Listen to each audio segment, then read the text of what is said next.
What are rhinoplasty grafts? So when we talk about grafts in rhinoplasty, that means that we are taking cartilage or some other tissue, but usually it's cartilage, from another place and putting it into a new place to create the appearance or the function that we want. And so most of the time we'll take cartilage from the septum, or the divider between the two sides inside the nose. So essentially you're taking cartilage from one part of the nose and putting it in another to make the nose function or look a different way.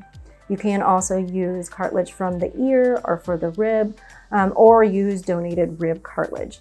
All of these can be used to create grafts or a piece of cartilage that is creating a function or appearance that is different from what you currently have. What is a composite graft? A composite graft means that there is more than one component to the graft. So that means it's more than just cartilage or more than just skin. It's cartilage plus skin, or some other combination. In rhinoplasty, most of the time, that's what we're talking about, is a cartilage plus skin graft. So we harvest those from the ear. You can take it from different parts of the ear. I like to use the bottom of the conchal bowl, or the big part on the inside near the ear canal, where you can take the curved cartilage plus the skin that's on the inside to be able to place inside the nose and either push Ayla down or recreate some of the natural anatomy that's there. I place them in that area because you can't see the incision, you don't miss that cartilage, you don't even know that the graft is gone from your ear. It doesn't change the appearance of the ear at all. Other people take them from different places, and most of those places you can't really see it and it doesn't change the function at all.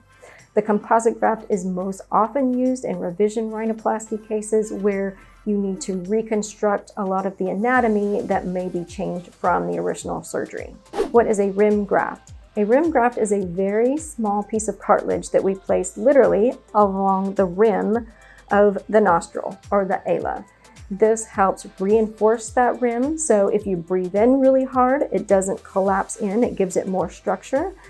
So you can breathe better. You can push the nostril down a few millimeters with that if it's pulled up just a little bit, just to give it that structure. It can also improve the appearance of the nostril if it's a little irregular or weaker in certain areas. This is said it's very small. You shouldn't be able to see or feel this graft, but it just helps improve the appearance and the function of the actual rim of the Ayla or the nostril.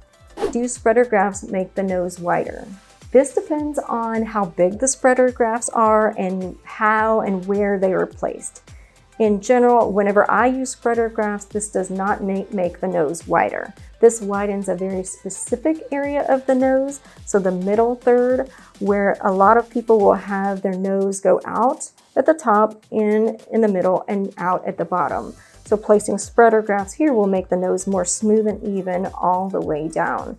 So it's not making the entire nose bigger, but that small area, it's making it smoother and more even. This also widens the airway on the inside of the nose and can help you breathe better. So if you put really big grafts, you may have a wider nose, but most surgeons don't put large grafts. Here we put a specific width of graft to be able to get the effect that we want. So spreader grafts should not make your nose wider. Does ear cartilage grow back after rhinoplasty? No, this does not grow back. It does not change. Once it's moved, but we take this from an area to where you won't necessarily miss that ear cartilage. You're not taking it from an area that will change the way that your ear looks, the way it projects, the way it feels. I take my ear cartilage from the flat part on the inside called the conchal bowl. And so you don't even miss that, and you can place the incisions in places where you don't see the incisions either. Have questions? I help people like you every day. Call or email to schedule a consultation. Thanks for watching.